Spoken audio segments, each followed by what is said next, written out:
ओम नमो भगवते वासुदेवाय।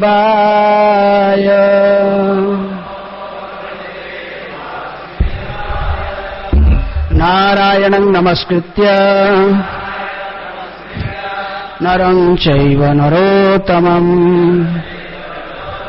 देवीं सरस्वतीं व्यासं ततो जयमुदीरये। नष्टप्रायेषु अभद्रेषु नित्यं भागवत सेवया भगवते उत्तमा श्लोके भक्तिर्भवति नैष्ठिकी।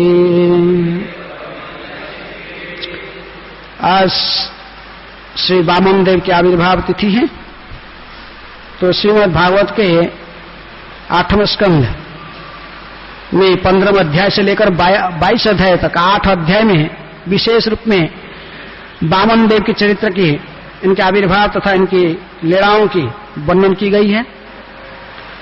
तो आज इस परिप्रेक्ष्य में इस 8वें स्कंद की 18वें अध्याय के 12 नंबर श्लोक जो कि ब्लैक बोर्ड में लिखा गया है, इसको पढ़ेंगे प्रभुपाद के तात्पर्य के साथ, उसकी बाद चर्चा करेंगे। यत्तद् विभुर्भाति विभूषणायुधैः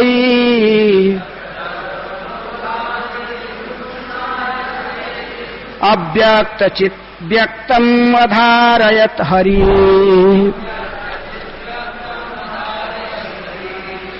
बभूवतनैव स वामनो वटु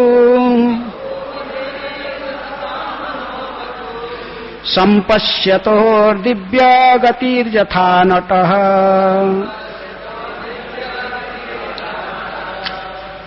यत्तत् वपुर्भाति विभूषणायुधैः अव्यक्तचिद्व्यक्तम् अधारयत् हरिः बभूवतनैव स वामनो वटु सम्पश्यतोर्दिव्यगतिर्यथा नटः यत्तद्वपुर्भाति विभूषणायुधैः अव्यक्तचिद्व्यक्तम् अधारयत् हरिः बभूवतनैव स वामनो वटु सम्पश्यतो दिव्यगतिर्यथा नटः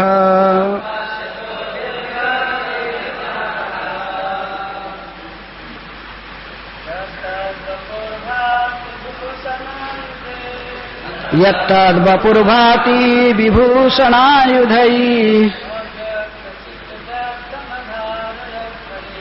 अव्यक्तचिद्व्यक्तम् अधारयत् हरिः बभूवतेनैव स वामनो वटु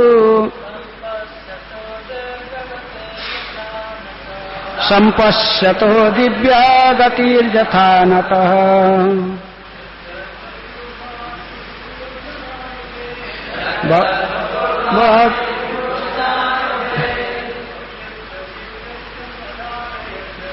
अव्यक्तचिद्व्यक्तम् अधारयत् हरिः बभूवतनैव स वामनो वटु सम्पश्यतो दिव्यगतिर्यथा नटः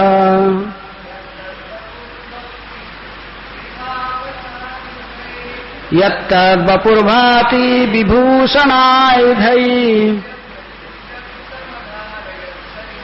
अव्यक्तचिद्व्यक्तम् अधारयत् हरिः बभूवतनैव स वामनो वटु सम्पश्यतो दिव्यगतिर्यथा नटः। माताजी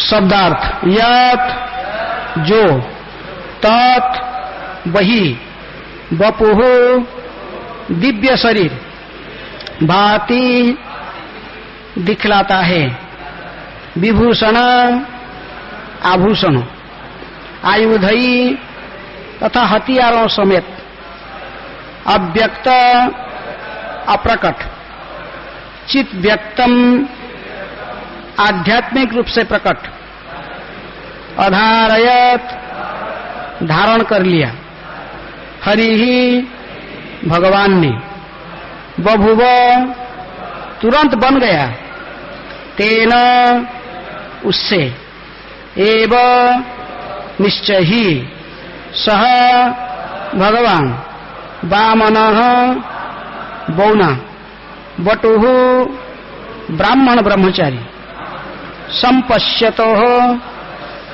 अपने माता पिता के देखते देखते, दिव्य गति ही अलौकिक गतियों वाला, जथा जिस तरह नटः नट अभिनेता। अनुवाद तथा तात्पर्य कृष्ण कृपा स्मृति अभय चरणारविंद भक्ति वेदांत स्वामी श्रील प्रभुपाद जी के द्वारा। जगत गुरु श्रील प्रभुपाद की जय। अनुवाद। भगवान अपने आदि रूप में आभूषण पहने तथा हाथ में आयुध धारण किए प्रकट हुए। यद्यपि उनका यह सदैव विद्यमान रहने वाला शरीर भौतिक जगत में दृश्य नहीं है, तो भी वे इसी रूप में प्रकट हुए। तत्पश्चात अपने माता पिता की उपस्थिति में ही उन्होंने उसी तरह ब्राह्मण वामन अर्थात ब्रह्मचारी का रूप धारण कर लिया, जिस तरह कोई अभिनेता कर लेता है। तात्पर्य, यहाँ पर नटः शब्द महत्वपूर्ण है। एक अभिनेता एक ही व्यक्ति होते हुए भी विभिन्न अभिनय करने के लिए वेश बदलता रहता है। इसी प्रकार भगवान भी लाखों रूप बदलते रहते हैं, जैसा कि ब्रह्म संहिता में 5:33-39 में कहा गया है, अद्वैतम अच्युतम अनादि अनंत रूपम आद्यं पुराण पुरुषम। वे अपने असंख्य अवतारों समेत सदैव विद्यमान रहते हैं। रामादि मूर्ति सुकला नियमेन तिष्ठन् नाना अवतारम करोद्भुवनेषु किंतु। यद्यपि वे नाना अवतारों में प्रकट होते हैं, किंतु वे एक दूसरे से भिन्न नहीं होते।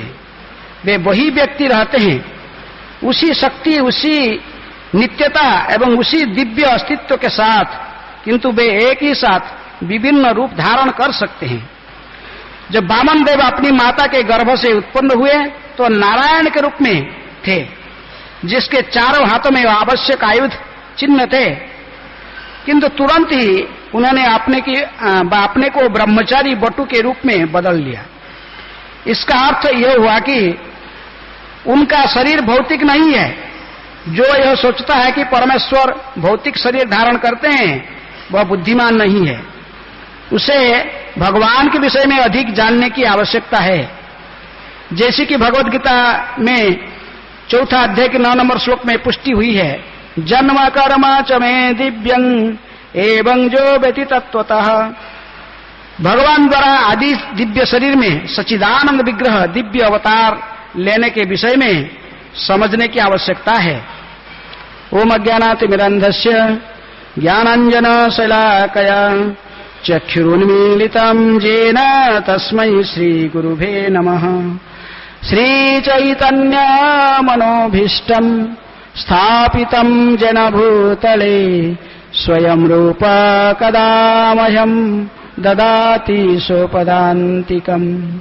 वन्दे अहं श्रीगुरु श्रीयुतापदकमलम् श्रीगुरून् वैष्णवांश्च श्रीरूपं साग्रजातं सहगण रघुनाथान्वितं तं सजीवम् साद्वैतं सावधूतं परिजन सहितं कृष्ण चैतन्य देवं श्रीराधा कृष्ण पदान् सहगण ललिता श्रीविशाखान्वितांश्च। नमो विष्णुपादाय कृष्ण पृष्ठाय भूतले श्रीमते भक्ति वेदांत स्वामिनिति नामिने। नमस्ते सरस्वती देवे गौरवाणी प्रचारिणे निर्विशेष शून्यवादी पाश्चात्य देश तारिणी। नमो महावदन्याय कृष्ण प्रेम प्रदायते कृष्णाय कृष्ण चैतन्य नमिने गौरतिशै नमः। हे कृष्ण करुणा सिंधु दीनबंधु जगत्पते गोपेश गोपिका कांत राधा कांत नमस्तुते। तप्त कांचन गौरांगी राधे वृंदावनेश्वरी विश्वभानुसुते देवी प्रणमामि हरिप्रिये। वाञ्छा कल्पतरुभ्यश्च कृपा सिन्धुभ्येव च पतितानां पावनेभ्यो वैष्णवेभ्यो नमो नमः। श्री कृष्ण चैतन्य प्रभु नित्यानंद श्री अद्वैत गदाधर शिवासादि गौर भक्त वृंद। हरे कृष्णा कृष्णा कृष्णा हरे हरे हरे राम राम राम हरे हरे। तो बलि महाराज और वामन देव की कथा जो कि श्रीमद् भागवत की 8वें स्कंद से ये वर्णन है, 15 अध्याय से लेकर 22 अध्याय, 8 अध्याय में, इसको आधा घंटा में बोलना है।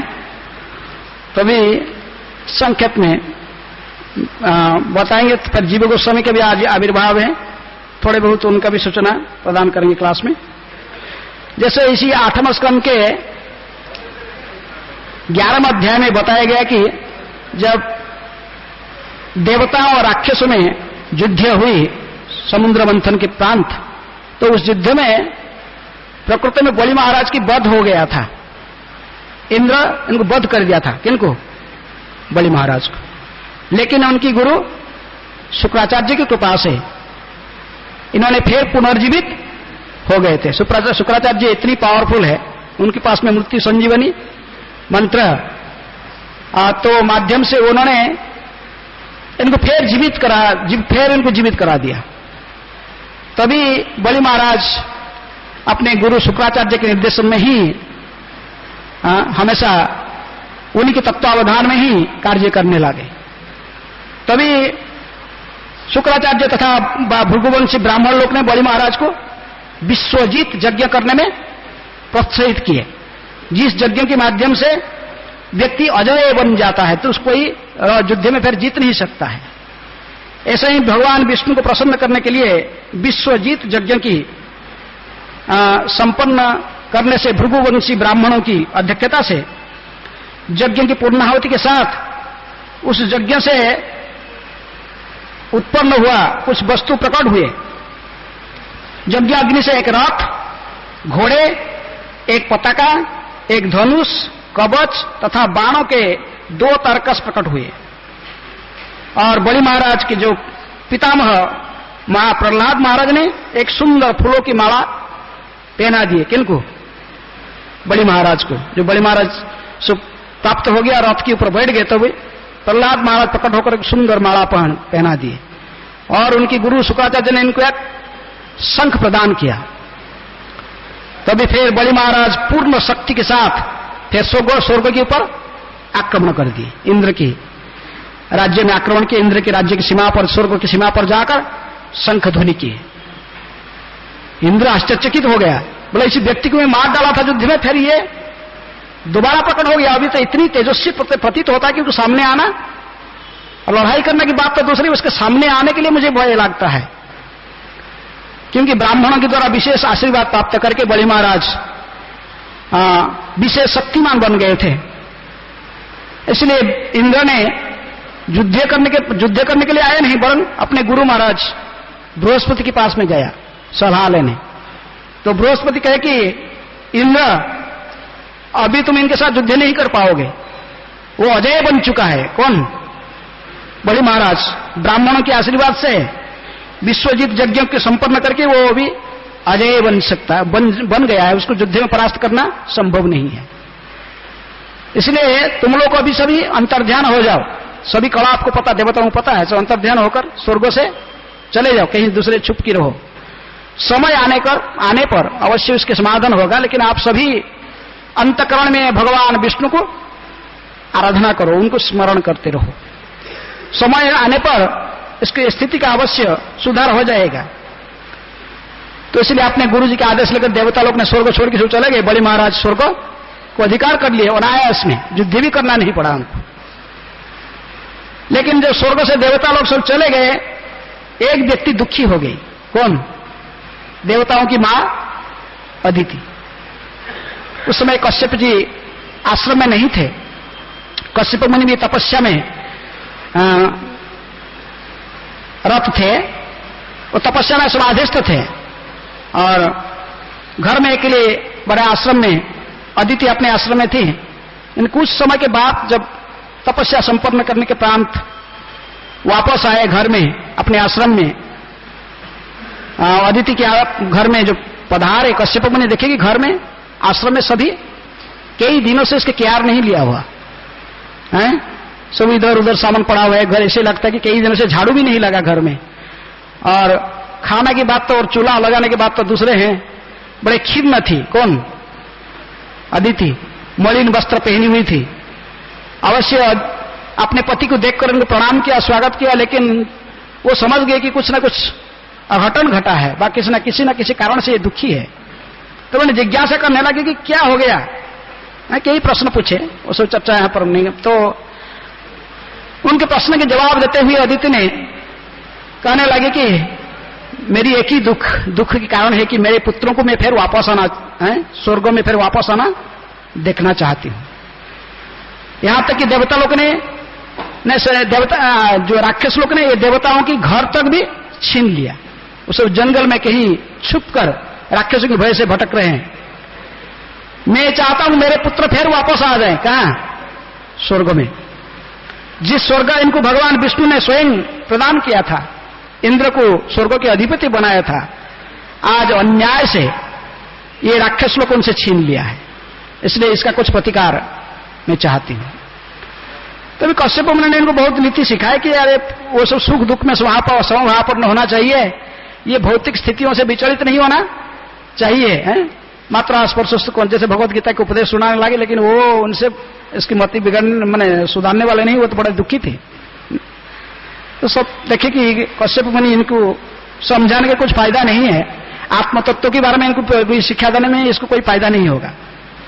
अंत में बहुत सोच साच के कश्यप मुनि ने कहे कि ठीक है, इसकी प्रतिकार तो केवल भगवान विष्णु ही कर सकते हैं। आप भगवान विष्णु की आराधना कीजिए, और मैं आपको संक्षेप में एक व्रत बता रहा हूं। जिस व्रत की आप धारण करोगे तो निश्चित रूप में भगवान विष्णु प्रसन्न हो जाएंगे। उन्होंने कहा कि इस व्रत मुझे ब्रह्मा जी ने सिखाए थे। व्रत की जो विधि को ब्रह्मा जी ने मुझे बताया था। जब मुझे सृष्टि करने के आदेश ब्रह्मा जी ने दिए और मैंने पूछा इस सृष्टि कैसे किया जाएगा, तो उन्होंने पहले मुझे ये मंत्र सिखाए थे, व्रत के बारे में बताया था। उस व्रत के नाम है पयो व्रत। पयो का अर्थ दूध। इस व्रत को केवल दूध पीकर ही धारण किया जाता है। फाल्गुन शुक्ल प्रतिपद तिथि से लेकर त्रयोदशी तक है। जो ये 12 दिन का व्रत धारण करता है, प्रतिपद से लेकर द्वादशी तक, त्रयोदशी का दिन निश्चित रूप में भगवान विष्णु प्रकट होकर उसके सर्व इच्छा पूर्ण कर देते हैं। कौन कहा इस बात को? कश्यप मुनि ने कहे। तब अपने पति के वचन में पूर्ण विश्वास रखने वाली अदिति ने तो कहे कि आप कृपा करके मुझे बताइए व्रत की विधियां कैसे हैं, कैसे व्रत की प्रारंभ किया जाए, कैसे क्या है। तो उन्होंने बताया कि अमावस्या प्रतिपद से व्रत धारण करना है, तो अमावस्या का दिन आपको कहीं ढूंढना चाहिए, कहीं यदि सूअर का मुख से मिट्टी खुदाई किया हुआ, जो मिट्टी सूअर ऐसा अपने मुख से दांत की सहारा से मुख से सहारा से खुदाई किया मिट्टी को, वो पवित्र माना जाता है। उस मिट्टी को शरीर में लगाकर किस पवित्र बहती हुई नदी की जल में स्नान कर लेने का, पवित्र माने अमावस्या के दिन पवित्र बनाना को शरीर को, और भगवान विष्णु की अर्च विग्रह को शंख चक्र गदा पद्मधारी नारायण की मूर्ति को स्थापना करके उनकी पूजा अर्चना ब्राह्मण की सहायता से ब्राह्मण को बुलाकर और विधि पूर्वक उनकी पूजा करना। प्रत्येक दिन इनको दूध से पहले स्नान कराना, स्नान करा के जैसे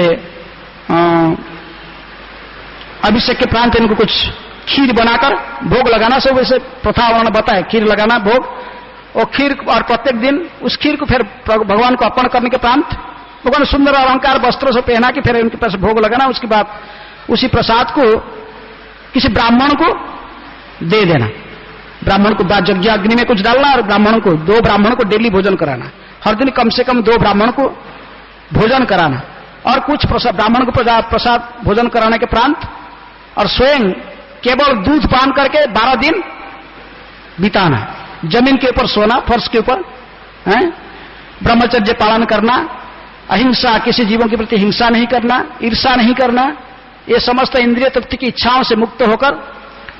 तभी कश्यप मुनि ने कहा कि यदि आप 12 दिन व्रत धारण कर लोगे, आपकी मनोकामना पूर्ण करने के लिए अवश्य भगवान स्वयं प्रकट हो जाएंगे, इसमें कोई शंका नहीं है। इसलिए आपने पति की जो वचन के पर विश्वास रखते हुए इस प्रकार प्रार्थना की, तो विश्वास रखते हुए बा उनके वचन में उन्होंने कठोरता के साथ इस व्रत को धारण करने में सक्षम हो गई।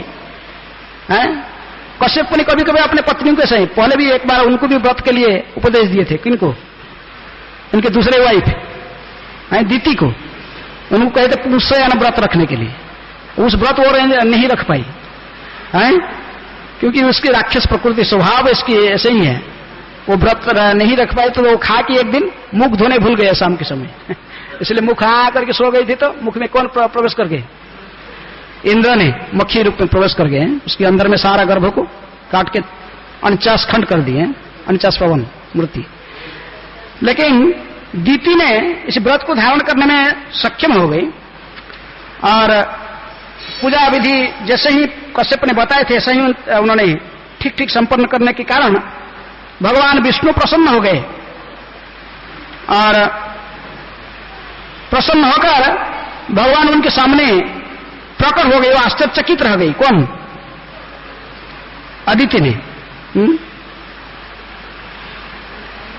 जब ब्रह्मा जी जब दीति के अदिति के गर्भ में भी भगवान आ गए, तब अर्थात भगवान ने इनको प्रकट हुए, सबसे पहले उनके सामने प्रकट हो गए। प्रकट होकर उनको कहे कि देखो अभी, और 3 श्लोकों ऐसे बता गया जिसको अदिति ने गाकर भगवान के सामने प्रार्थना की। भगवान के अदिति के ऊपर प्रसन्न होकर कहे कि ठीक है, मैं आपके पुत्र बनने के लिए अवश्य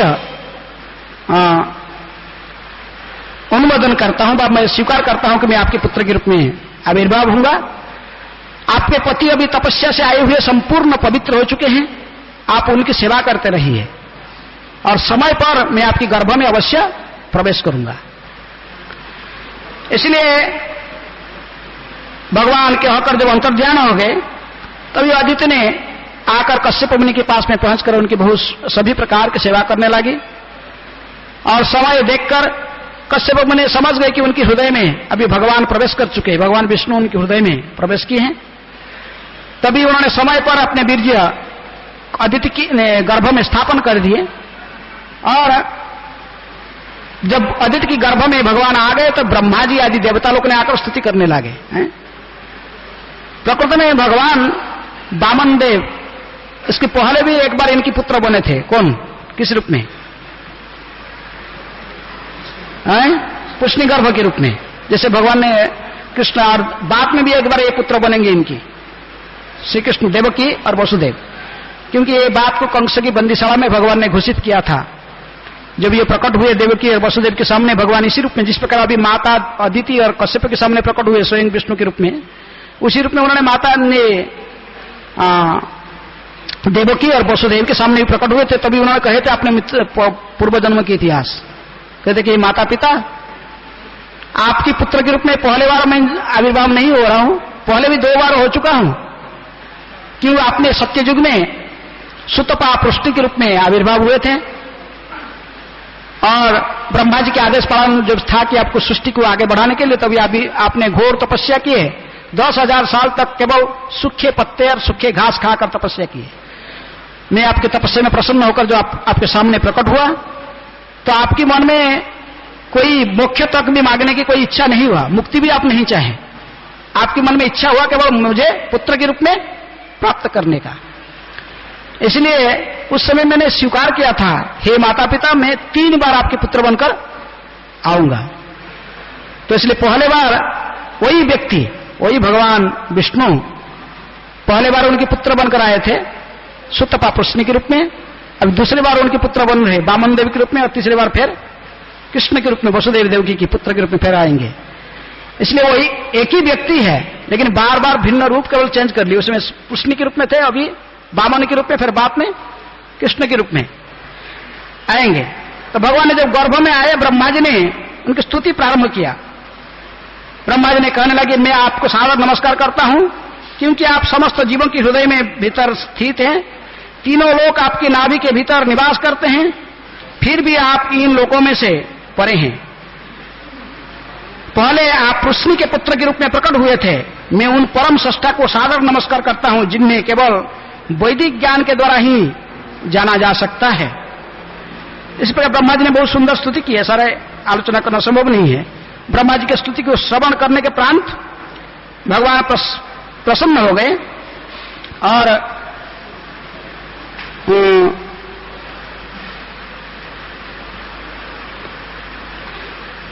तभी सुखदेव गोस्वामी ने कहे कि जब ब्रह्मा जी इस प्रकार भगवान के कार्य एवं पराक्रम का जसगान कर चुके, तो भगवान जिनकी कभी मृत्यु नहीं होती है, अदिति की गर्भ से प्रकट हुए।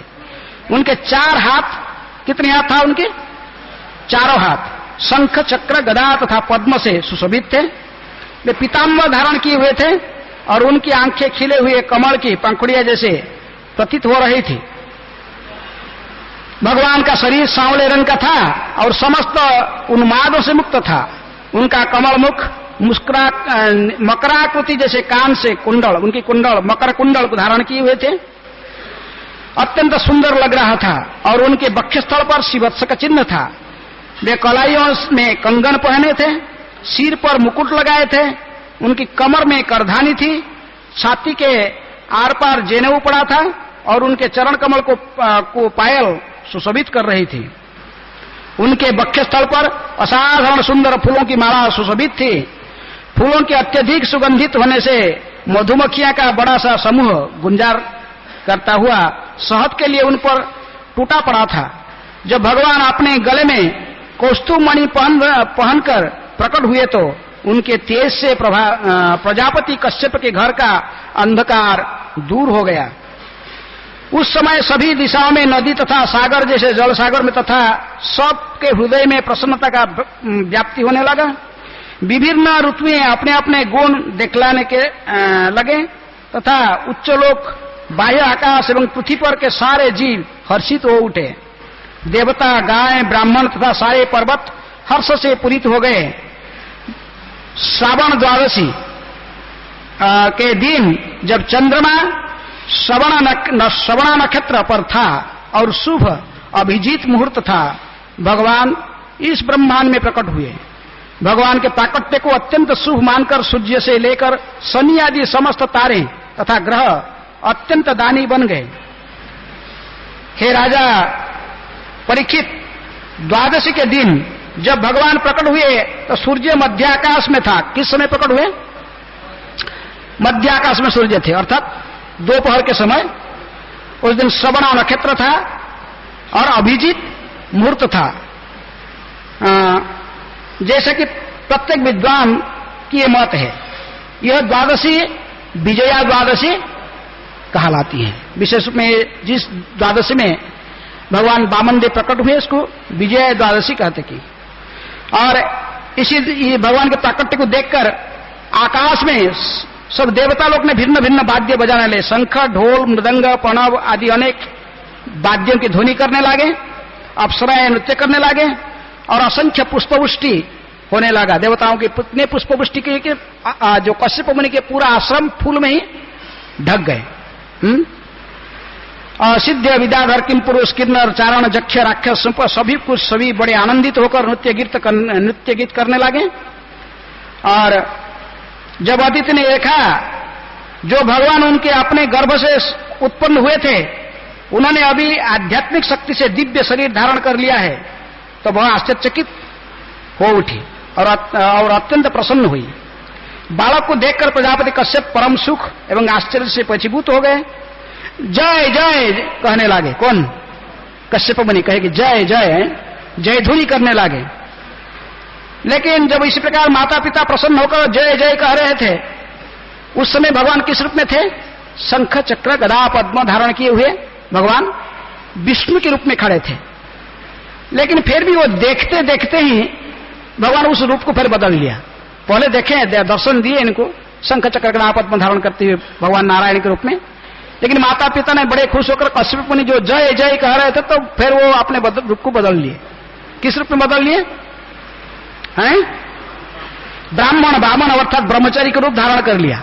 देखते देखते अपने वो चतुर्भुज रूप को अंतर्ध्यान करते हुए भगवान ने साधारण बावना व बामन के रूप में ब्रह्मचारी रूप में प्रकट हो गए।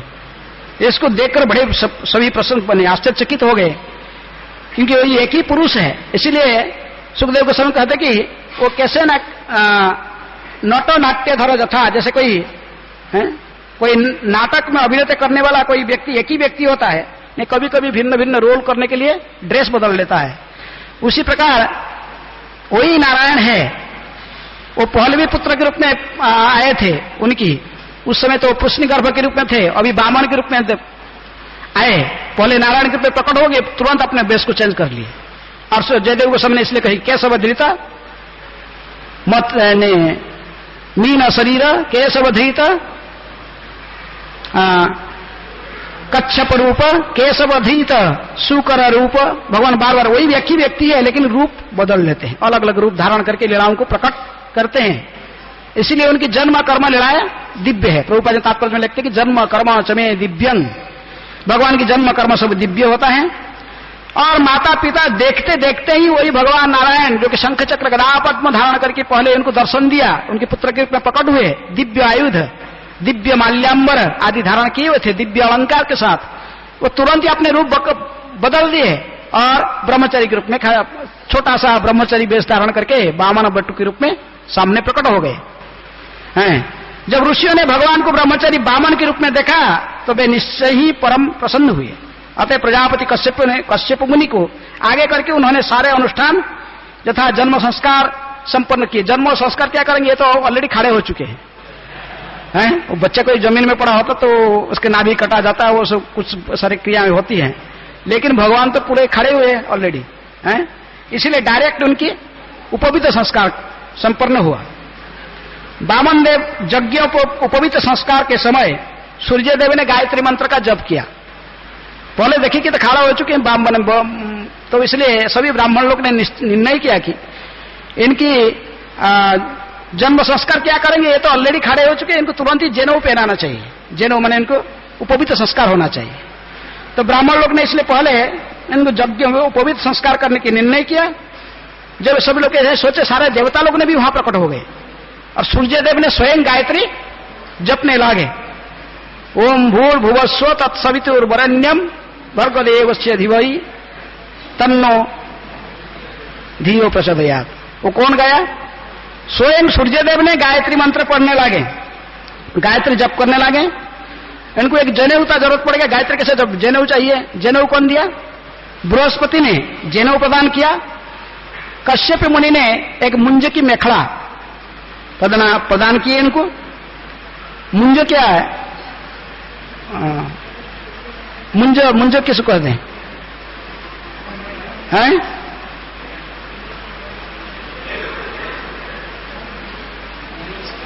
किसको?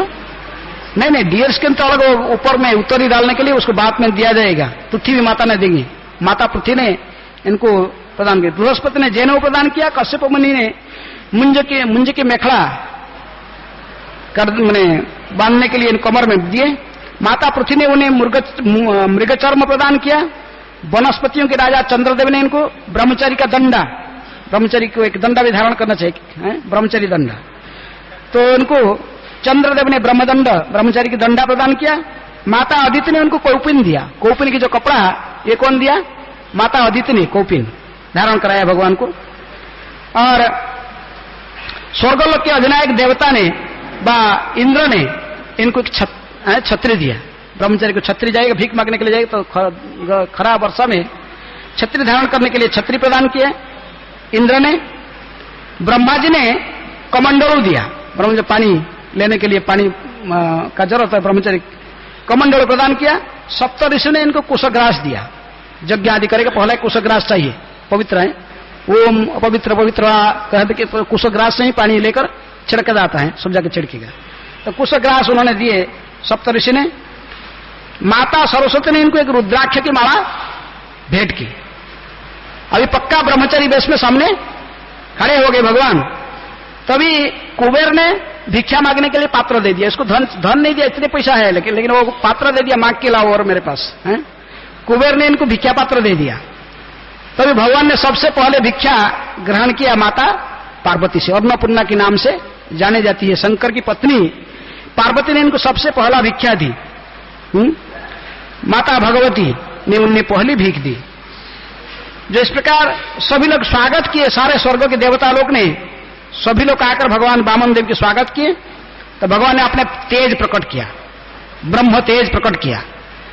जब भगवान ने अपने ब्रह्म तेज को प्रकट किए, जितने भी वहां पर खड़े थे सभी का तेज, सबके शरीर का चेहरा फीका पड़ गया। भगवान ने अपने ब्रह्म तेज को प्रकट किए। प्रकट करके पहले यज्ञ कुंड सजाया और इनमें यज्ञ करके पहले यज्ञ में घी आहुति दिए, यज्ञ अग्नि प्रज्वलित की, पूजा की और यज्ञशाला में यज्ञ संपन्न किया। इसकी बात भगवान सुने कि कहां पर, भृगु कच्छ में नर्मदा के उत्तर तट पर यज्ञ चल रहा है। कौन यज्ञ कर रहा है? भगवान ने भृगुवंशी ब्राह्मणों की अध्यक्षता से महाराज बड़ी अश्वमेध यज्ञ के संपूर्ण कर रहे हैं। क्योंकि शुक्राचार्य ने बड़ी महाराज को तो जिला दिया और उनके पराक्रम से उन्होंने तो स्वर्ग का जीत लिया, लेकिन स्वर्ग के इंद्र बनने के लिए कुछ योग्यता होना चाहिए। इसको 100 अश्वमेध यज्ञ संपन्न करना चाहिए। यदि स्थिर भाव से इंद्र के पद को उपभोग करने के लिए व्यक्ति को योग्यता क्या, 100 अश्वमेध यज्ञ करना चाहिए।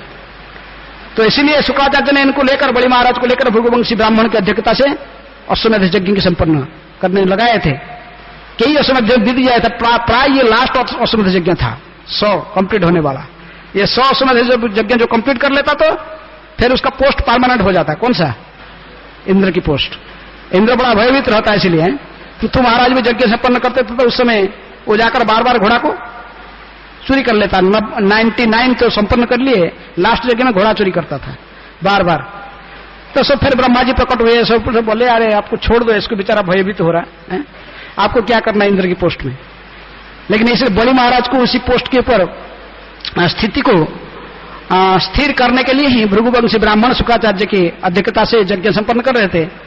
अभी वो संपन्न कर लेगा तो फिर इंद्र बन जाएगा, माने स्थिर हो जाएगा उसका पोस्ट, उसका अध्यक्षता। इसलिए भगवान वामन देव ने पहुंच गए यज्ञ के। तो सुने कि भृगु कच्छ ज्यादा दूर नहीं यहां से, क्या नाम उसका, अभी भ्रुच के नाम से प्रसिद्ध है, सिटी आता है नर्मदा के किनारे। और भृगु कच्छ था पहले उसके नाम, आस्ते आस्ते अभी उसके नाम क्या हो गया, भ्रुच है। अच्छा मूंगफलियां मिलते हैं। लेकिन वहीं पर नर्मदा के उत्तर तट पर, उत्तर तट पर यज्ञ चल रहा था। ये सुनकर भगवान ने डायरेक्ट वहीं पहुंचे, सीधे जाकर भृगु कच्छ में पहुंचे। और विशेष रूप में उन्होंने अपने भक्त बलि महाराज के प्रति कृपा दिखाना चाहते थे, हैं? क्योंकि अभी युद्ध करके मारेंगे नहीं। प्रहलाद महाराज को रक्षा करने के लिए जब वो नृसिंहदेव प्रकट होकर जब इनको वध कर दिए हिरण्यकशिप को, अब प्रहलाद की स्तुति में प्रसन्न होकर भगवान ने उनको वचन दिए थे, तुम्हारा वंश में मैं आज से और किसी को वध नहीं करूंगा। इसलिए भगवान बलि महाराज को वध नहीं कर सकते। वध कैसे करें, पहले अपने भक्तों को वचन दे चुके उनके वंश में और किसी को मारेंगे नहीं। बात में भी इस प्रकार बाणासुर जो उत्पात करने लगा, भगवान केवल उसको हाथ काट दिए सारा, लेकिन जान से नहीं मारे हैं। तो इसलिए बलि महाराज को ऐसे तो राक्षस भी नहीं थे, यदियो राक्षस घर में उनके भी जन्म हुआ था, लेकिन स्वभाव उनकी भक्तों की था। और प्रहलाद महाराज के दायाद के रूप में उन्होंने उनकी मार्गानुसरण करते थे। किनकी? प्रहलाद महाराज की। और विष्णु भक्त थे, अन्य राक्षसों की तरफ वो इतने क्रूर व नास्तिक नहीं थे। इसलिए भगवान ने भृगुकच्छ नाम से जब पहुंचे, भृगुकच्छ में जाकर भृगुवंशी ब्राह्मण जहां यज्ञ संपादन करते थे वहां पहुंचे। वामन देव की तेज को देखकर सारे पुरोहित की तेज बीन हो गया। सब ब्राह्मण लोग फीके पड़ गए चेहरा इनके, हैं? सब अपने अपने बात करने लगे, ये व्यक्ति कौन है? ये बावना के रूप में यहां पर प्रकट हो गया। लग रहा है कि स्वयं सूर्यदेव आ रहे हैं ना, आ गए ना क्या इधर दर्शन करने के लिए हमारा यज्ञ, या सनत कुमार आ गए, या स्वयं अग्निदेव प्रकट हो गए। कौन है व्यक्ति? ऐसे अपने अपने ब्राह्मण अपने अपने बातचीत कर रहे थे। भगवान वामन देव ऐसे ही उसी स्थान पर जब पहुंच गए, इनकी उपस्थिति को देखकर, और भगवान वामन देव हाथ में दंड, छाता और जल से भरा कमंडल लिए अश्वमेध यज्ञशाला में प्रविष्ट हो गए। और उन्होंने मुंज के मेखला, जेनेऊ, मृगचर्म और उत्तरीय वस्त्र तथा जटाचूट धारण किए हुए ब्राह्मण बालक के रूप में उस यज्ञशाला में प्रविष्ट हुए। उनके तेज से सारे पुरोहितों, उनके शिष्यों का तेज, पुरोहितों तथा शिष्यों के समेत सभी के तेज घट गया। वे अपने अपने आसन से उठकर खड़े हो गए, बलपूर्वक खड़े हो गए, अपने आप खड़े हो गए। इनको बोलने का कोई जरूरत, खाली इनकी उपस्थिति देखकर खड़े हो गए और प्रणाम करते हुए समुचित से उनका स्वागत किया। किनकी? बलि महाराज की। बलि महाराज ने जो जा रहे थे रास्ता में, बलि महाराज के घर से उनकी पुत्री कौन, वो देख रही थी ऊपर से। क्या नाम है? रत्नावली। वो देख रही थी, उनकी इच्छा हो रहा था कि अरे कितना सुंदर बालक है, यदि मेरी पुत्र ऐसा ही होता, मेरा पुत्र होता, मैं कितने अपने स्तन आए उनको लेकर मेरी गोद में मेरी स्तनपान कराता हूं, कितनी सुंदर तेजस्वी बालक है? मेरा ही ऐसा ही पुत्र होता तो बहुत अच्छा होता, मैं अपने स्तनपान कराते हैं। कोई बात में बलि महाराज को जब सब छीन लेंगे वामन देव, तब फिर बोला क्या इसको स्तन तो पान कराता है, लेकिन स्तन में जहर देकर इसको जान से मार डालती है। इसलिए उन्होंने बात में कृष्ण की लड़ा में कौन बन के आई? पुतना बन के आई। लेकिन अभी भगवान वामन देव प्रकट हो गए यज्ञस्थल में, उनको देखकर सभी लोग खड़े हो गए। यज्ञ में जितने भी पुरोहित, सब शुक्राचार्य समेत जितने भी थे, सारे अपने आप खड़े हो गए उनकी तेज और प्रभाव को देखकर। शुक्राचार्य तो पहचान गए इनको के है, कौन है। कोई नहीं पहचाना था, एक व्यक्ति पहचान गया था। कौन? शुक्राचार्य। सब खड़े हो गए और बलि महाराज ने बड़े तत्क्षणात भगवान के पास में आए, प्रफुल्लित। बलि महाराज ने परम प्रसन्नता पूर्वक उन्हें बैठने के लिए बहुत सुंदर आसन प्रदान किया। और तो उन्होंने कहा कि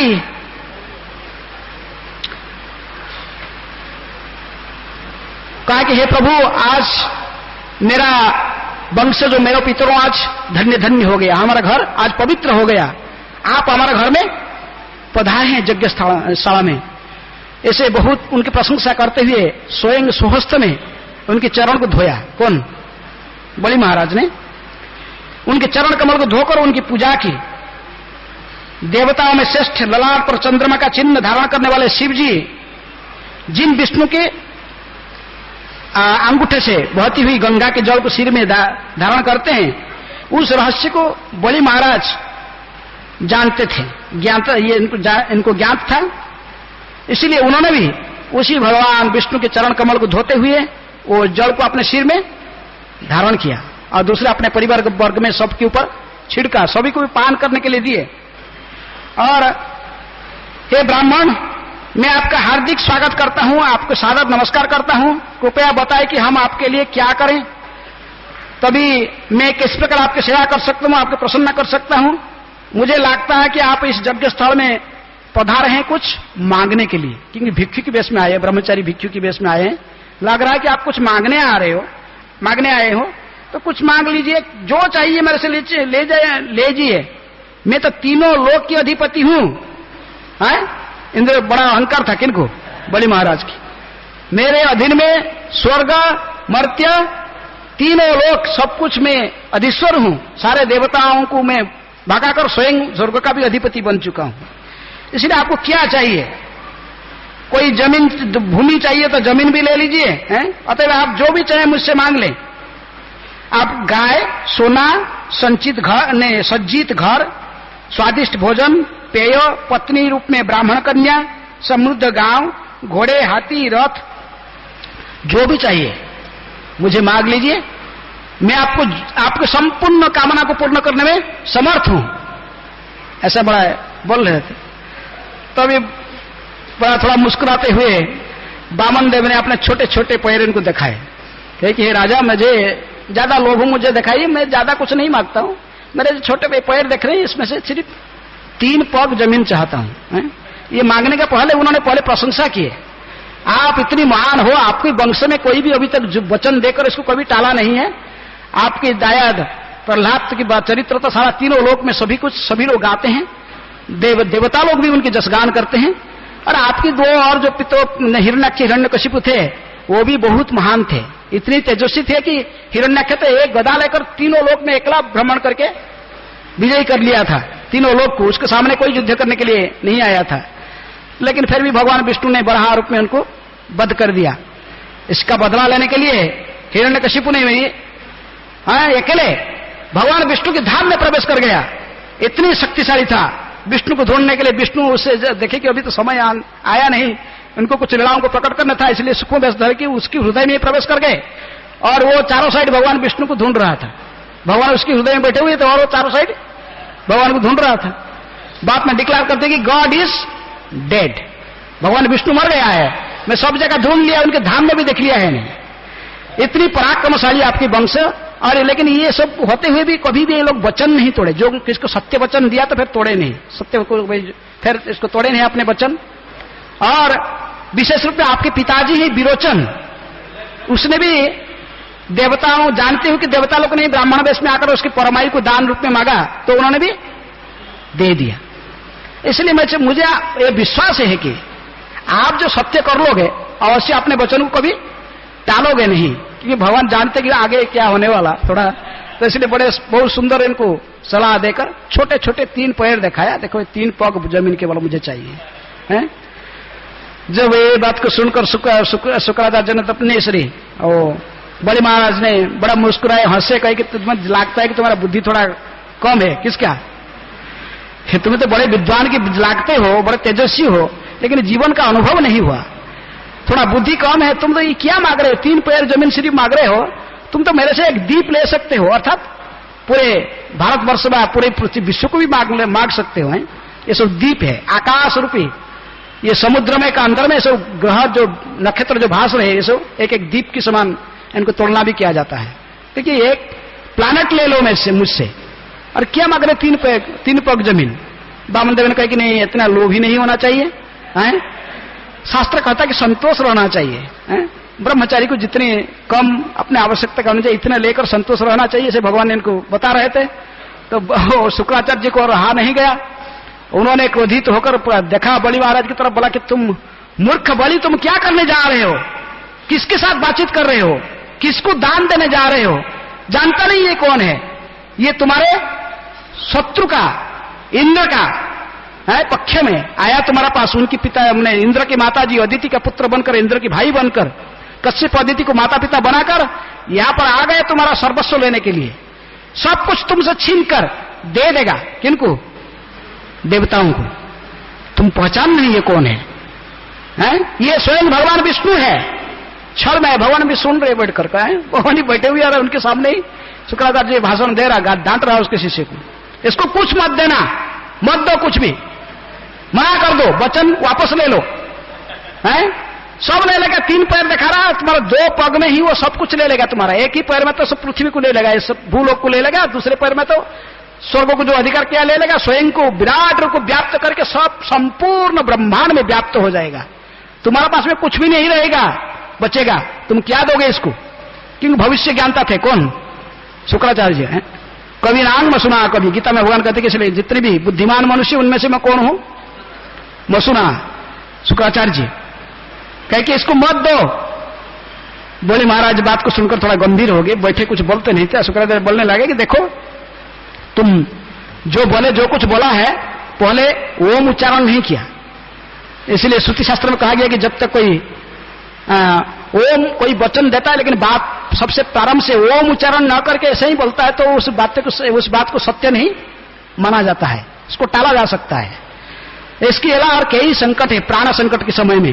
अपने प्राण का जो जीवन जो संकट में है, व किसी दूसरे को भलाई करने के लिए, दूसरे मित्रों को, दूसरे परिवार वर्गों को के हित के लिए, व सारा जगत के अन्य प्राणियों के हित के लिए भी जो वचन पहले दिया गया है उसको टाल सकते हो। ऐसा ही धर्म संकट में कई परिस्थिति में सब बताए कि किस किस स्तर पर आप वचन को टाल सकते हो। इसलिए अब ये आप दोषारोह नहीं होगा, जो बोला है तो उसको वापस कर लो, मैं तुम्हारा गुरु हूं और मैं तुमको सिखा रहा हूं, इसलिए गुरु वचन को पालन करके भी तुम जो टाल दोगे तुमको दोष नहीं लगेगा। अभी मैं स्वयं कह रहा हूं, इसको टालो, मत दो इसको कुछ। तो बड़े महाराज थोड़ा सा शांति में बैठे, फिर सोचे कि अरे क्या करूं, लेकिन बोले कि हे गुरुजी, आपने तो मुझे यही शिक्षा दिया था, ये सारे यज्ञ जो तपस्या आप मुझे जो संपन्न कराए, इतने सारे यज्ञ, कहते कि यज्ञ के अधिपति कौन है? भगवान विष्णु। भुक्तानां यज्ञ तपसा सर्वलोक महेश्वरम है सुहृदम सर्वभूतानां ज्ञानतमं शांतिरुच्यति। ये मुझे सिखाया आप। और अभी कह रहे कि ये व्यक्ति बामना जो है, बामन रूप धारण करी वही विष्णु ही पधारा है, तो मैं कितनी भाग्यवान हूं कि मेरी यज्ञ स्थल में स्वयं यज्ञपति भगवान विष्णु ही पधारे हैं, और फिर भिखारी के रूप में भीख मांगने के लिए आए हैं, भिक्षा थाल लेकर मांग रहे हैं, और मैं इनको नौ दूं कैसे? आप नहीं सिखाया था, सब कुछ भगवान विष्णु की प्रसन्नता के लिए किया जाता है, और आप कह रहे कि वही विष्णु है और इसको वो मांग रहा तो मत दो। मैं तो इसको स्वीकार नहीं करता हूं। विशेषतः एक ब्राह्मण बालक को जो वचन दिया हूं उसको टाल लेना, ये ठीक नहीं रहेगा। माता धरती तो कहती है मैं सब कुछ सहन कर लेती हूं, लेकिन एक झूठ बोलने वाला व्यक्ति का भार को वहन नहीं करता हूं। पापी व्यक्ति की बोझा बहुत होता है, मैं सही झूठ कहने वाला का जो पाप होता है वो बहुत, माता पृथ्वी इसको सहन नहीं करती है, तो इसलिए मैं झूठ नहीं कह सकता हूं। मैं अपने वचन को कैसे ब्राह्मण बालक को वचन देकर इसको टाल दूंगा, ये संभव नहीं है। मैं सब कुछ, मैं भयभीत नहीं रहता हूं, नरक में जाने के लिए भयभीत नहीं हूं, लेकिन एक ब्राह्मण बालक की वचन देकर इसको टालना, झूठ कहना, ये मेरे से संभव नहीं है। इसलिए आप मुझे माफ कीजिए, हैं? आप मुझे माफ कीजिए। और आप कह रहे कि स्वयं विष्णु, यदि ये भगवान विष्णु होगा, भगवान विष्णु फिर अपने जस को कभी टालेगा नहीं, वो भी जशस्वी है, हमेशा अपने भक्तों को रक्षा करता है। जो इनके आश्रय लेता है वो हमेशा उनकी रक्षा करता है, ये शास्त्र के वचन है। और यदि आप कह रहे कि स्वयं विष्णु, फिर ये जो कुछ करेगा प्राणी की हित होगा, ये कभी किसी के अमंगल कर ही नहीं सकता, इसके स्वरूप ही मंगलमय है। इसलिए गुरुदेव मुझे माफ कीजिए, आपके वचन को मैं स्वीकार नहीं कर सकता हूं। आप कह रहे विष्णु और कहते कि दान फेरे मत दो, ये कैसे संभव मेरे से? शुक्राचार्य ने देखे कि ये सुनने वाला नहीं है। कौन? बोली। तो कहे कि आज तो बड़े हैं, बहुत मूर्ख नंबर 1 हो, लेकिन आपने को बहुत विद्वान की तरफ, गुरु के सामने भी तुम ऐसे तर्क करने लगा। गुरु के सामने तो शिष्य को बुद्धि होकर रहना चाहिए, गुरु जो बोलता स्वीकार कर लेना चाहिए, लेकिन तुम गुरु के सामने भी ऐसा ही तर्क वितर्क करने लगा। शास्त्र का बड़ा पांडित्य तुमको अर्जन हो गया। अभी तुझे मैं अभिशाप देता हूं, तुम सर्वस्व खो दोगे। सुखदेव गोस्वामी कहते कि ये सारे भगवान करा रहे थे, और शुक्राचार्य के अंदर में बैठकर उसको अभिशाप दिला दिए। किसको? बड़ी महाराज को, सर्वस्व खो दोगे। कहकर शुक्राचार्य शांत हो गए। बड़े महाराज कमंडल से जल ले रहे थे, लेकिन जल ऐसे डालते, पद्म पुराण में कहा जाता है कि जल डालने के समय भी जल गिरता नहीं था, क्योंकि भौतिकवादी गुरु जो होते हैं वो सोचते हैं कि भाई ये दे देगा सब कुछ, मैं भी कैसे अपना जीविका बचाऊंगा। वो छिद्र के अंदर मक्खी बनकर बैठ गए थे कमंडल के छिद्र में। पानी डालने पर पानी गिरता नहीं था, बड़ा परेशान होंगे। बड़ी महाराज जी पानी हाथ में गिरेगा तब तो संकल्प करके फिर दान देंगे, पानी गिरता ही नहीं। तो बामन देव की तरह थे, बामन देव तो सब जानते भगवान, तो इसलिए वो सप्तऋषि ने इनको दिया था कुशग्रास है, एक कुश का घास ने उठाए और वो छिद्र के अंदर खींच दिए। मक्खी होकर बैठा था तो उनकी एक आंख नष्ट हो गया है। क्योंकि जो सदगुरु होकर भगवान विष्णु की भक्ति करने के लिए शिष्य को मना करता है, तो फिर वो गुरु नहीं रहा जाता, इसलिए एक आंख उसकी नष्ट होगी। आज भी शुक्राचार्य की एक आंख है, तो बाद में भगवान से फिर माफी मांग लेगा सब कुछ। शुक्राचार्य फिर हरि स्थान ने अपराध किया था, इसलिए हरि भजन करके जप करके फिर पाप से मुक्त हो जाता है यज्ञ के अंत में। तभी जब शुक्राचार्य सही कहकर बंद हो गया, बड़ीमान ने अभी शुक्ला मक्खी जो भाग गए वहां से कमंडल की छिद्र से, तो वो संकल्प किए और भगवान को दान देने के लिए कहे मांगिए, आप जो कुछ चाहिए आपकी इच्छा पूर्ण हो जाएगा। अब भगवान ने तो पहले से मांग चुके थे, छोटा छोटा 3 पैर देखकर देखा कर। तो बलि महाराज ने जब संकल्प कर लिया, भगवान ने त्रिविक्रम रूप को प्रकट किया। पहले शुक्राचार्य ने बोल दिए थे त्रिविक्रम रूप प्रकट करेगा, विश्व रूप प्रकट करके सब कुछ है सर्वत्र व्याप्त हो जाएगा। पहला पैर में ही वो ले लिए, विश्व पृथ्वी को ले लिए। दूसरे पैर को ऊपर को बढ़ाते हुए तो अंतरिक्ष पूरे आकाश में सब कुछ स्वर्ग को ले लिए। तीसरे पैर फिर नाभि से निकले, क्योंकि बलि महाराज के लिए तीसरे पैर कहां, आपका 2 पैर तो तीसरे पैर कहां लोगे? फिर कहते कि नाभि से निकाले दूसरे पैर, नहीं तीसरे पैर निकाले। कहे कि बलि बोल, बड़ा दानी दिखाता है, बहुत कुछ है, तीनों लोग के मालिक है, सोच रहा आपने को अभी कहां रखो तीसरा पैर? तुम दान नहीं दे पाने के कारण अभी नर्क में जाओगे, नर्क में जाएगा। इसको जब कहते लगे हैं, और गरुड़ पास में था, उसके प्रति थोड़ा नजर दिए। कौन?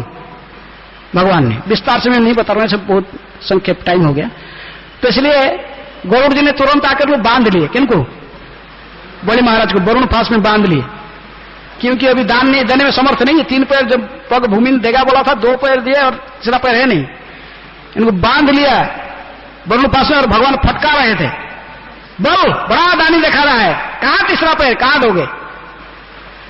तो बलि महाराज की पत्नी विंध्यावली ने आई और उन्होंने भी आकर भगवान की स्तुति करने लगी, और उनको वो भी भयभीत हो गई थी पति को इस प्रकार बंधे हुए देखकर। लेकिन वो भी डांटने लगी, बोले कि ये बहुत घमंड हो गया था, इसको बहुत दानी सोच रहा था। सारे तीनों लोग तो भगवान का ही है, ईशाभाष्य एकदम सर्वम सब भगवान का है, और ये अपने को बड़ा दानी सोचकर दान करना चाहता था।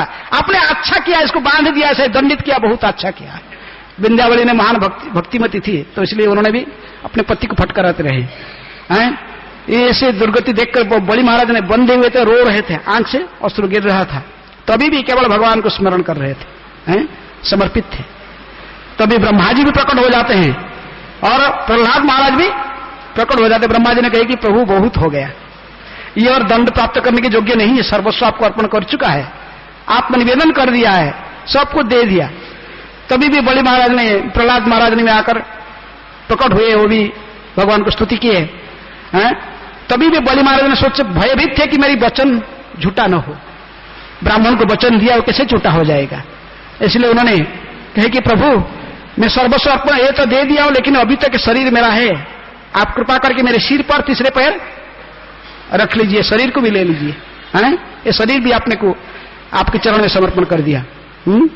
कायो मनो वाक्य तीसरे पैर। इसलिए भगवान ने कहे कि बलि ठीक है, तुमने जाओ नीचे लोक में, चौथे लोक सुतोल लोक में रहो, तुम उधर जाओ कि जाके रहोगे, ये पहले से मैं प्लान कर चुका था। इसलिए विश्वकर्मा को लगाकर उस पुर को विशेष रूप में बनाया हूं। कौन सा? सुतोल लोक को। वहीं जाकर तुम रहो, और उसकी ऐश्वर्य से, इंद्र की ऐश्वर्य, स्वर्ग की ऐश्वर्य से कई गुण से अधिक है, वैकुंठ के समान ऐश्वर्य है।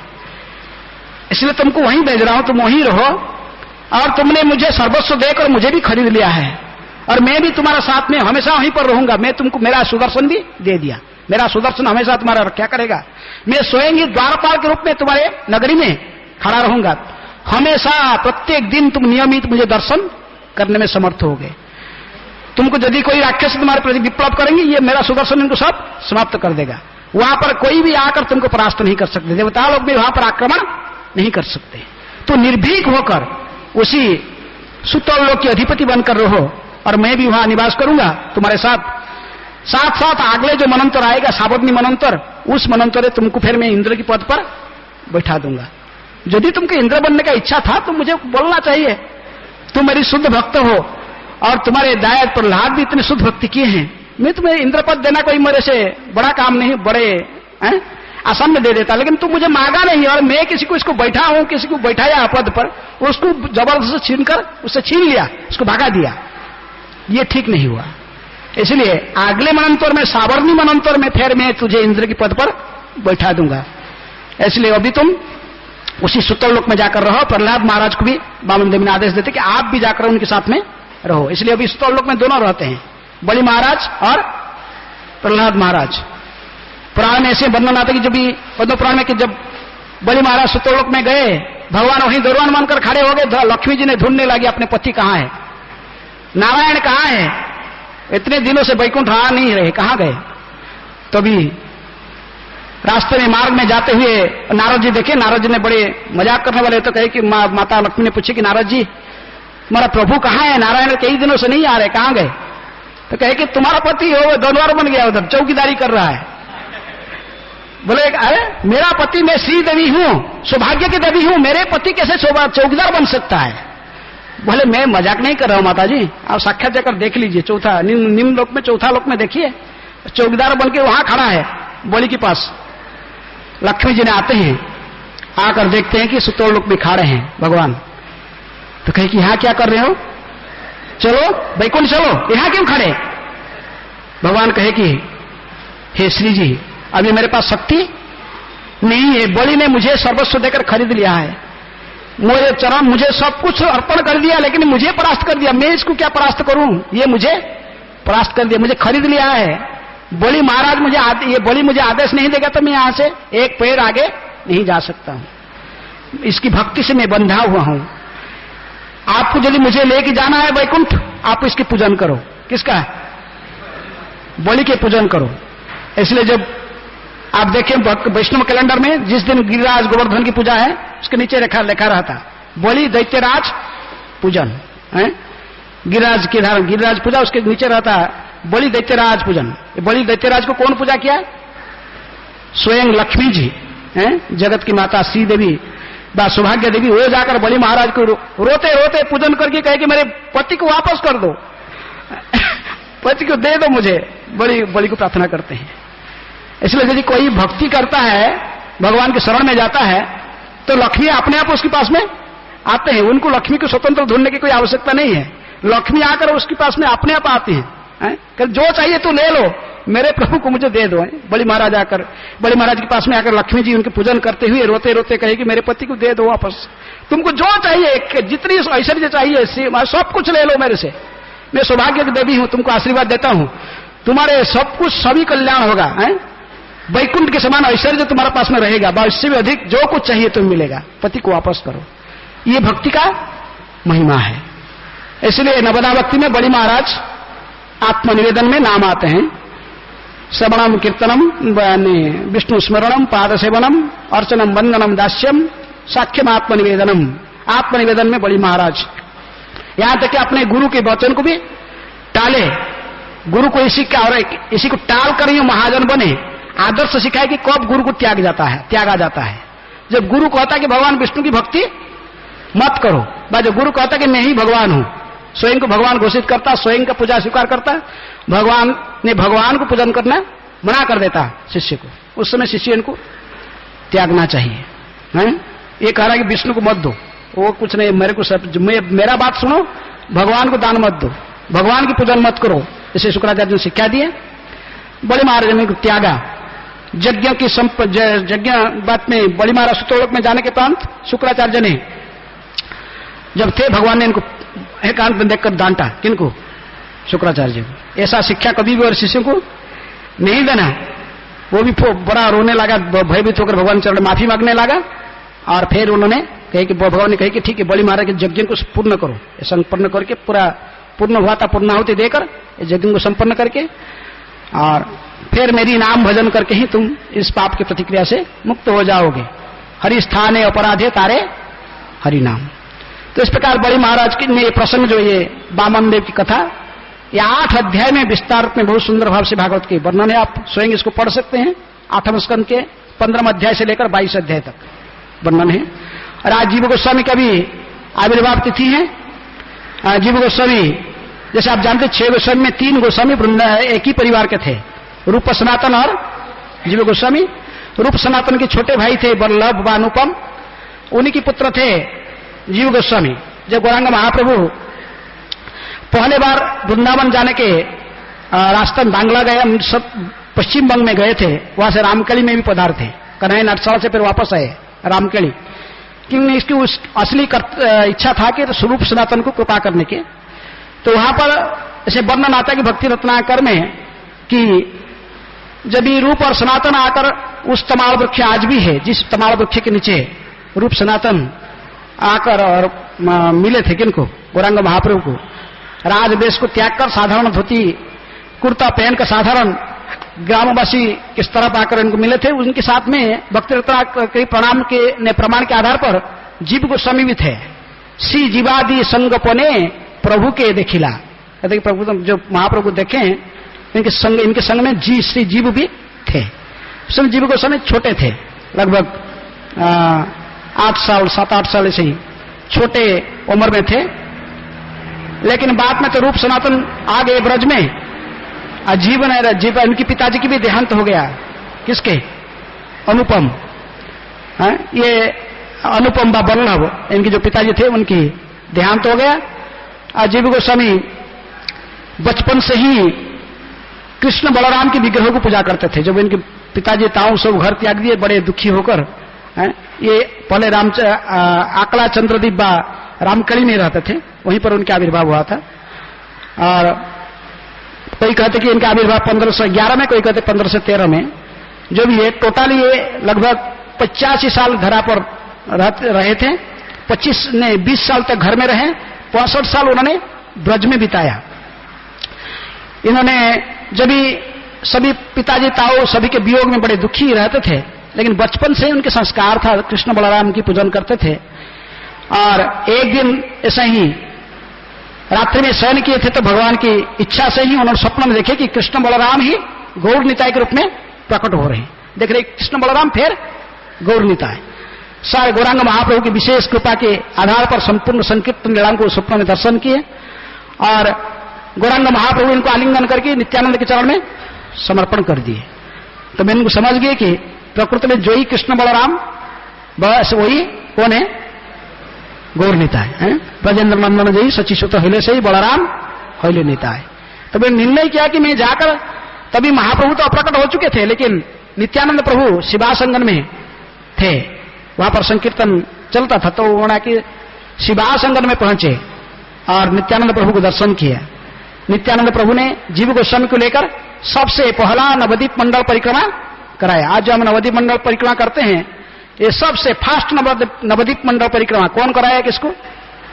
स्वयं नित्यानंद प्रभु जीव गोस्वामी को लेकर परिक्रमा कराया। भक्ति रत्नाकर में वो विशेष वर्णन की गई है। और नवदीप महात्म्य से महात्मा भी भक्ति विनोद ठाकुर भी लिखते हैं। जब इसके नवदीप मंडल को परिक्रमा कराकर जीव गोस्वामी को सारे महाप्रभु की लीला स्थलियों को दर्शन करा के फिर नित्यानंद प्रभु कहे कि अभी तुमको वृंदावन जाना है।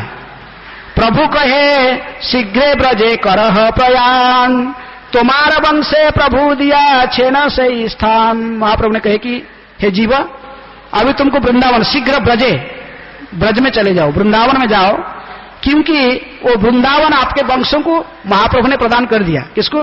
रूप सनातन को दिया, और आप भी जाकर उन्हीं के साथ रहो। तुम्हारा वंश से प्रभु दिया छे ना से स्थान, वो स्थान दिए हैं, इसलिए आप ब्रजवास करने के लिए योग्य हो। आप अभी यहीं से जाओ, सीधे शिवासंगन से मायापुर से वृंदावन जाओ और जाकर उनके रूप सनातन के साथ में रहो।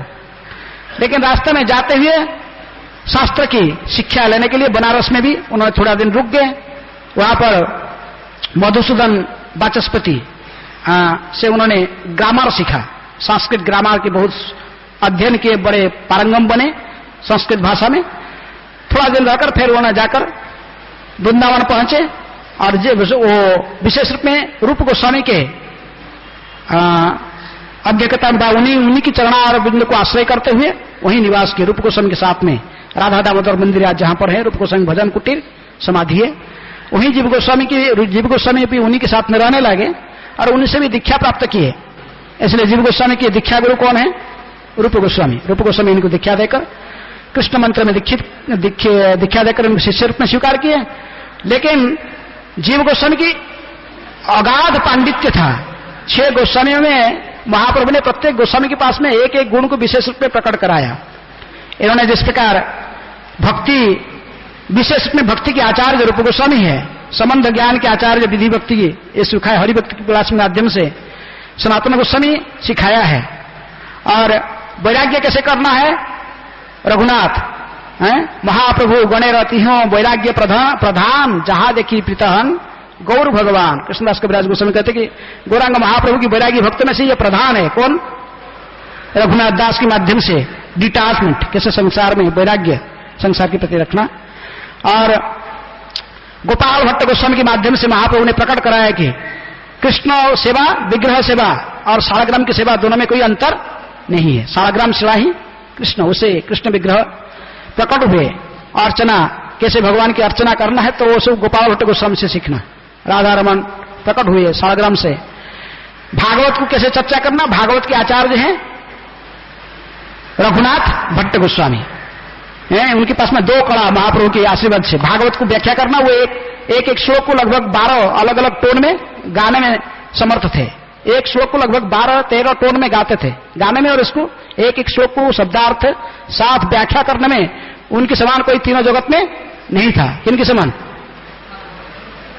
रघुनाथ भट्ट। और उनकी कुकिंग, वो जो कुकिंग करते थे वो बड़े अमृत के समान होता था। ये दोनों महाप्रभु के आशीर्वाद से इनको प्राप्त हुआ था। उसी रघुनाथ भट्ट की व्याख्या सुनकर के भागवत के जयपुर के राजा मान सिंह ने उनके शिष्य बन गए थे। उन्होंने गोविंद देव, उन्हीं की कहने पर गोविंद देव मंदिर को निर्माण कराया था वृंदावन में। जीव गोस्वामी के पास में महाप्रभु की विशेष कृपा था कि पांडित्य, शास्त्र अर्थ करने में, पांडित्य में उनके समान कोई नहीं था। कहते कि व्यासदेव जी ने जितनी भी श्लोक रचना किए हैं, लगभग 4 लाख श्लोक, इतनी श्लोक कौन रचना किया? जीव गोस्वामी भी। इन्होंने 60 संदर्भ लिखे हैं। और गोपाल चंपू, कितनी बहुत ग्रंथ उन्होंने रचना करके सब गए। हरिनामामृत, व्याकरण, बहुत कुछ ग्रंथ उन्होंने, सारे गोस्वामी में जितने भी ग्रंथ लिखे ये सबसे ज्यादा ग्रंथ लिखे हैं। और विशेष पांडित्य में उनके साथ में कोई समकक्ष नहीं कर सकता है। गौड़ीय वैष्णव सिद्धांत को पांडित्यता के माध्यम से प्रकट करना, ग्रंथों के माध्यम से। और इसलिए जो रूप सनातन भी किताब लिखते थे, इसको कौन एडिट करता था? जीव गोस्वामी एडिट करते थे। वो सब लिखते थे लेकिन एडिट करने वाले थे जीव गोस्वामी।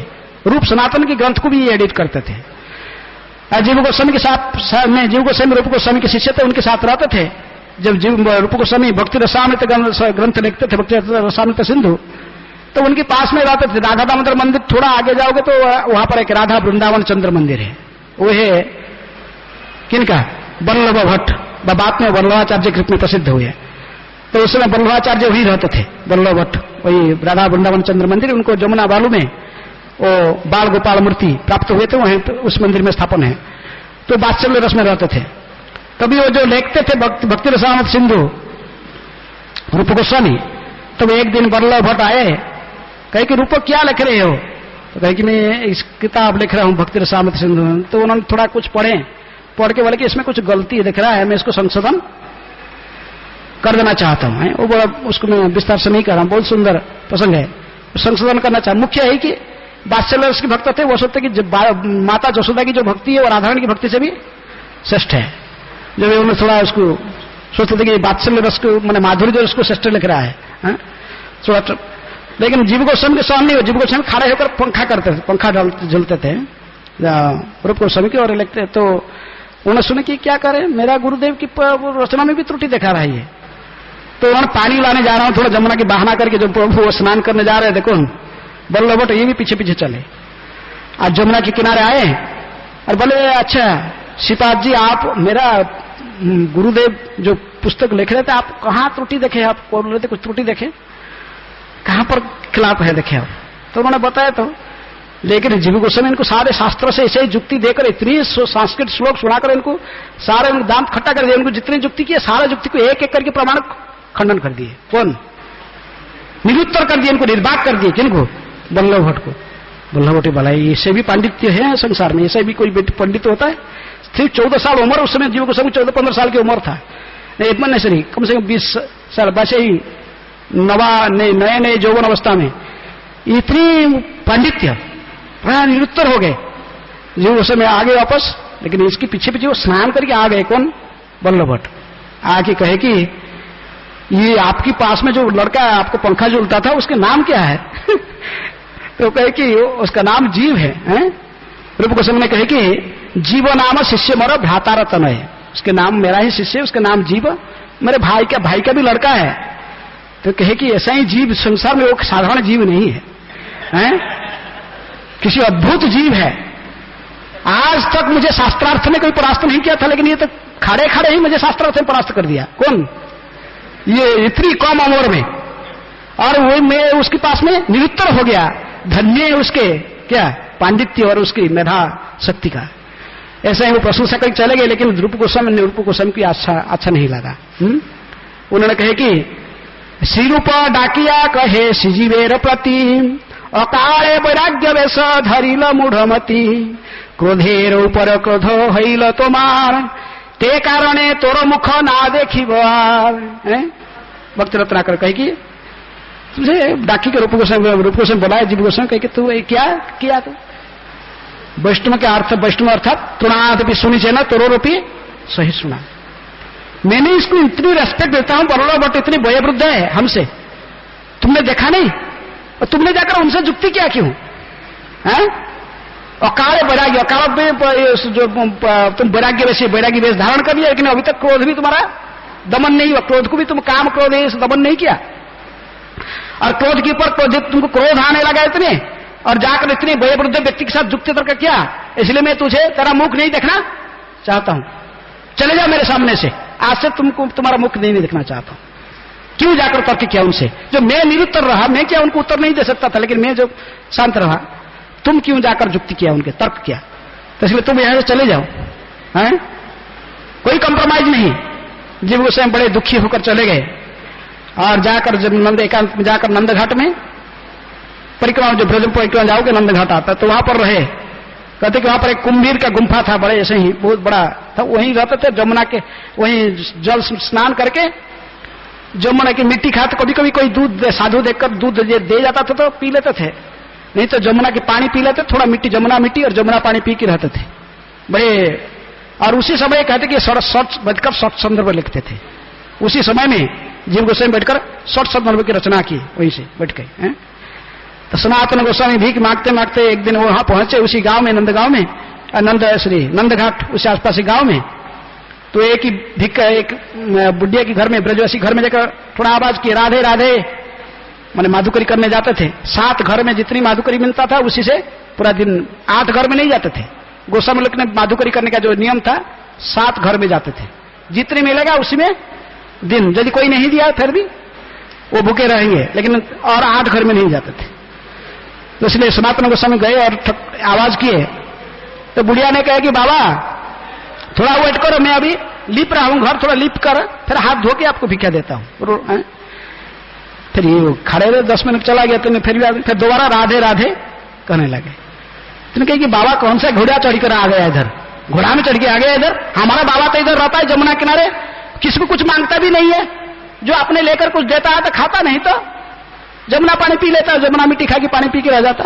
और ये बाबा कौन सा ये सब घोड़ा चढ़ के आ गया कि राधे राधे बार बार कर रहा है? तो सनातन गोस्वामी कह के आए, ये सब बाबा कौन है?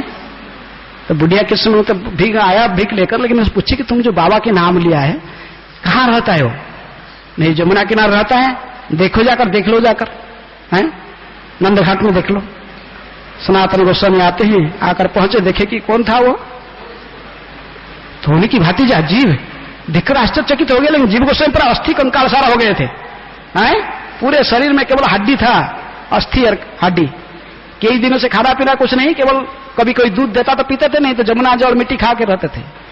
बड़े दुखी होकर सनातन इनको साथ में लेकर गए थे रूप गोस्वामी के पास में, बताया सब कुछ। जीव गोस्वामी बताया कि गुरुजी ने मुझे त्याग दिया है, रूप गोस्वामी मुझे त्याग दिए हैं, और कोई आश्रय नहीं, मैं यहां पर रहा हूं। सनातन इनको साथ में लेकर गए।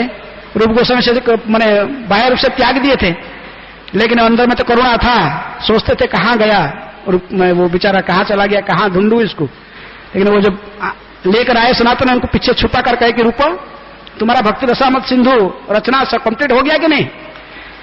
तुम कहेगी कंप्लीट तो हो जाता है, लेकिन वो जीव कहां से चला गया, वो उस रहता तो उसकी सहायता मिलता तो मैं अभी तक कंप्लीट कर देता।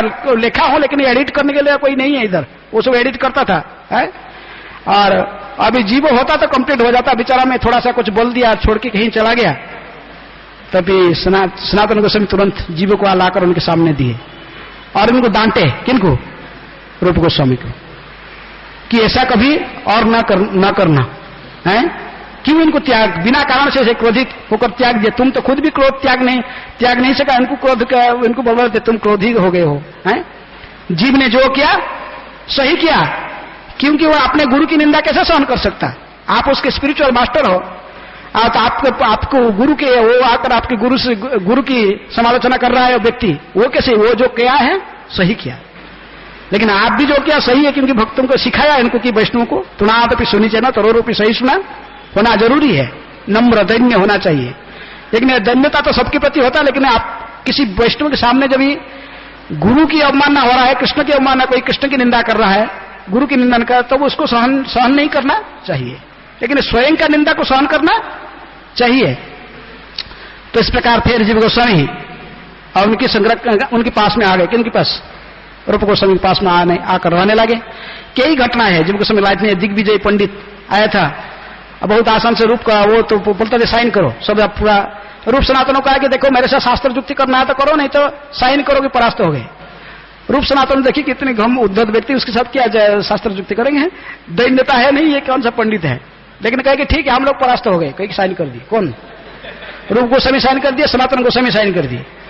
और दोनों साइन लेकर आगे दिखाया किनको, देखिए तुम्हारा दोनों ताउल साइन कर दिए, रूप सनातन मेरे से परास्त हो चुके हैं शास्त्र युक्ति में, तुम मेरे साथ शास्त्र युक्ति करना चाहते हो तो आओ, नहीं तो ये तो रूप गोस्वामी तो नहीं, जीव गोस्वामी समझ गए स्थिति क्या है, तो बोले कि सहन नहीं कर पाए। बोले क्या है? तुम रूप और सनातन को परास्त करने वाले हो, धूर्त, तुम मूर्ख हो, तुम कुछ भी नहीं जानते हो। मुझे विश्वास नहीं है कि तुम उनके साथ शास्त्र युक्ति किया। मैं तो उनसे कितनी गुण से न्यून अत्यंत कनिष्ठ भक्त हूं, तो मेरे साथ युक्ति करके देखो। और कुछ ही क्षण में 2-4 मिनट में ही उनके सारे शास्त्र युक्ति समाप्त हो गया। किसका? दिग्विजय पंडित को परास्त कर दिए। कौन?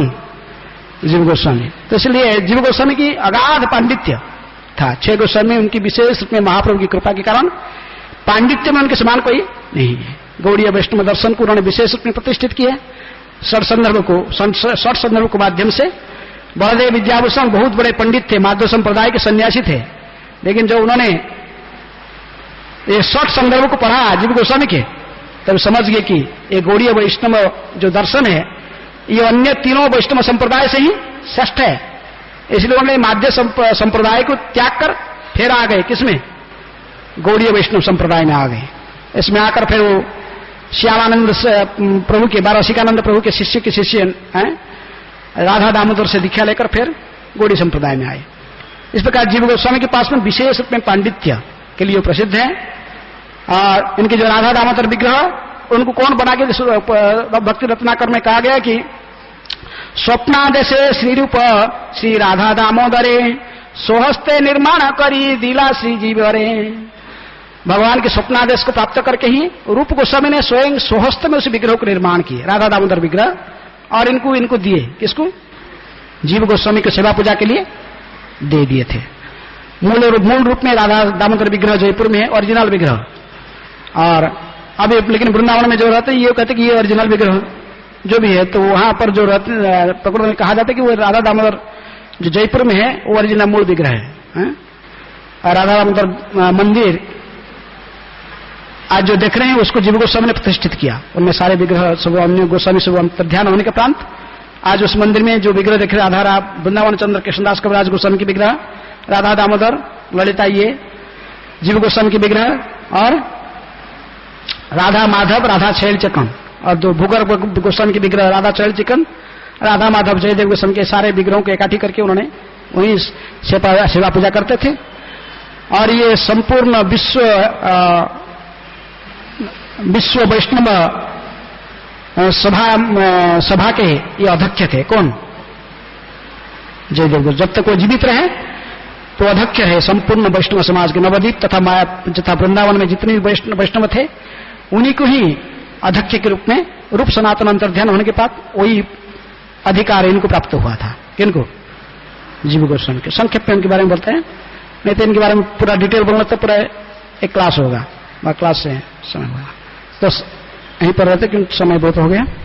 श्रील जीव गोस्वामी आविर्भाव महामहोत्सव की, श्रील वामन देव आविर्भाव महामहोत्सव की, श्रील प्रभुपाद की जय। निताय गौर प्रेमानंदे।